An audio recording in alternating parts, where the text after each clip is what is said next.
इतना बल अर्जित कर लिया वेद विहित जीवन से, शास्त्र सम्मत जीवन से, महाजन द्वारा आचरित जीवन से, गुरु द्वारा उपदेशित जीवन से, वो विनय पूर्वक हाथ जोड़े बैठे रहते हैं अपने गुरुदेव के सामने। गुरुदेव वशिष्ठ की आज्ञा का अनुपालन, शास्त्र की आज्ञा का पालन। मैं आपसे निवेदन कर रहा हूं, अगर जय चाहते हो जीवन में, जय का अर्थ पता है क्या है? पूरी धरती पराभूत हो जाएगी आपके सामने, पराजय स्वीकार कर लेगी धरती, ये पूरी प्रकृति, धरती अम्बर अग्नि जलवायु निहारिका नक्षत्र और इनका स्वामी यम वरुण कुबेर इंद्र आदि, ये सब पराधीनता स्वीकार कर लेंगे। बस एक ही काम करना है, वेद विहित जीवन जीना है। वेद विहित जो वैदिक ऑर्डर है, जो वैदिक ऑर्डर है, and that is the very very first order. ओम अग्नय नय सुपथा रायस्मान विश्वानि देव वनानि विद्वान युद्धस्म जुहुरान मेनु भुष्टान्ते न मुक्तिम विधे। भैया ये आदेश है, तो मेरा निवेदन है गुरुजनों से जाकर पूछो कि क्या पालन करें, कौन से नियमों का निर्वहन करें। एक विनय पूर्वक बात कहनी थी, अगर नियमों का निर्वहन करोगे तो नियम कष्टकारक नहीं है, भयकारक नहीं है, दुखकारक नहीं है, दुस्साध्य नहीं है, कठिन नहीं है, जटिल नहीं है, बहुत कॉम्प्लिकेटेड नहीं है। विश्वास तो कीजिए। आप कहते हैं बड़े कॉम्प्लिकेटेड होंगे, बड़े ट्रबल देंगे ना, बिल्कुल नहीं।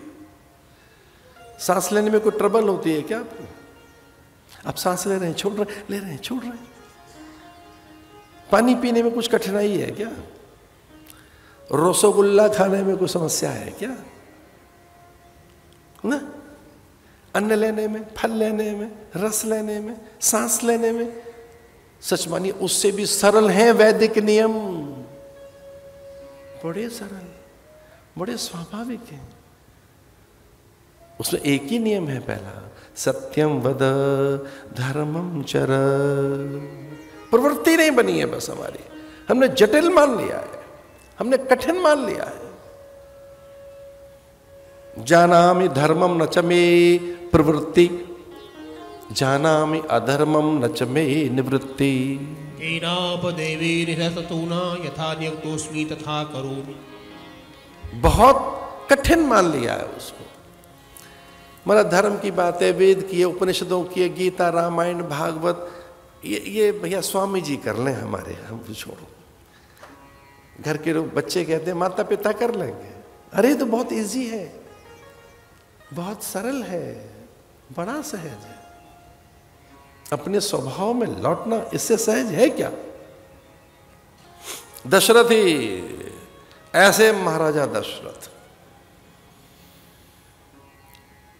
ये दशरथ नाम क्यों पड़ा? 10 इंद्रियां जिन्होंने जीत ली, और जो अपनी इंद्रियों को जीत लेता है उनमें पहली इंद्रिय कौन सी है? जिह्वा। जिसे अपनी जीभ जीत ली, जिसे रसना पर नियंत्रण कर लिया, अरे उसका तो महाराज, उसकी जय कौन रोक सकता है? ये रसना क्या है?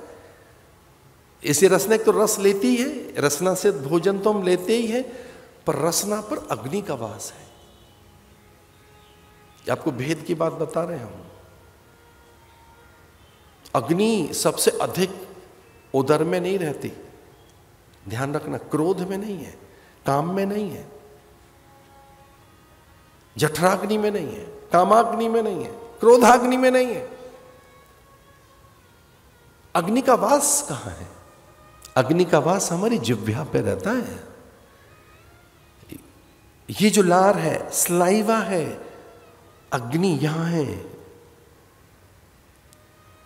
जो जिह्वा का बिल्कुल अग्रभाग है, जिह्वा के अग्रभाग पर ज्ञान रहता है। जिह्वा की जिह्वाग्रे वर्तते हरिति अक्षरद्वयम्। शास्त्र कहते हैं कि इस अग्नि को कंट्रोल करना हो, अपनी जिह्वा को, रसना को, रसों को, वहां के ताप तेज को, उत्ताप को, उष्णता को, उसको कंट्रोल करना हो तो इस पे हरि हरि हरि हरि हरि रखना होगा आपको। हरि ही से कंट्रोल कर सकता है, नियंत्रण करना हो। ये चूंकि जिह्वा पर अग्नि का वास है। अग्नि सबसे पहले कहां प्रकट हुई? यहां। जैसे मुझे बहुत पुरानी वो पंक्तियां याद आती हैं कि जब भी बोलिए वक्त पर बोलिए। ये बोलना आना चाहिए हमको। मधुवाता रेतायते मधुक्षरंते सिंधव। अगर जिह्वा पर अग्नि बैठी है तो वचन कैसे हो, अभिव्यक्ति कैसी हो, हमारे शब्द क्या हो। तो व्यवहार पता है कहां से आरंभ होता है? वाणी से।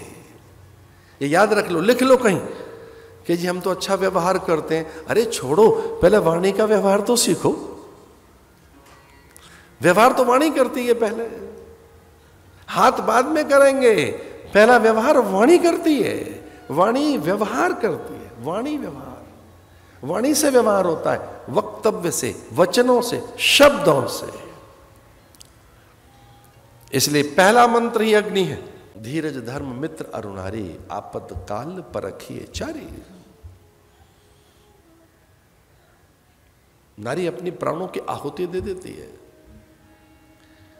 अपने पति के लिए, पिता के लिए, पुत्र के लिए, परिवार के लिए, समाज के लिए, देश के लिए। मुझे तो लगता है पूरे संसार की रक्षा के लिए काली बनकर, दुर्गा बनकर, रणचंडी बनकर, बगला बनकर, छिन्नमस्तिका बनकर, तारा भुवन, वो त्रिपुर सुंदरी बनकर, धूमावती बनकर, वो 10 विद्या 10 महाविद्या बनकर, जय तुम देवी चामुंडे, जय भूतारित हारिणी, जय सर्वगते देवी, काल रात्रि नमोस्तुते। एक बात निवेदन करनी थी, आहुति में, स्थूल आहुति देने में पुरुष प्रवीण है, पर जीवन को होम करने में जिसे कुशलता प्राप्त है वो नारी है। जीवन को होम कर सकती है। जो जीवन को होम कर दे, जीवन को स्वाहा कर दे, वो नारी है।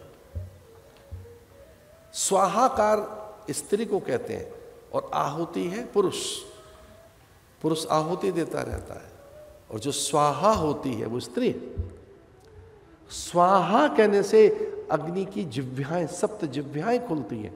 मंत्र में जब तक स्वाहा नहीं बोलोगे अग्नि का मुख नहीं खुलेगा।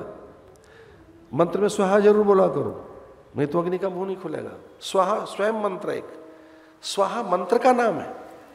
स्वाहा जब तक नहीं बोलोगे अग्नि का मुख नहीं खुलेगा। दशरथ के आंगन में इस तरह से आनंद है,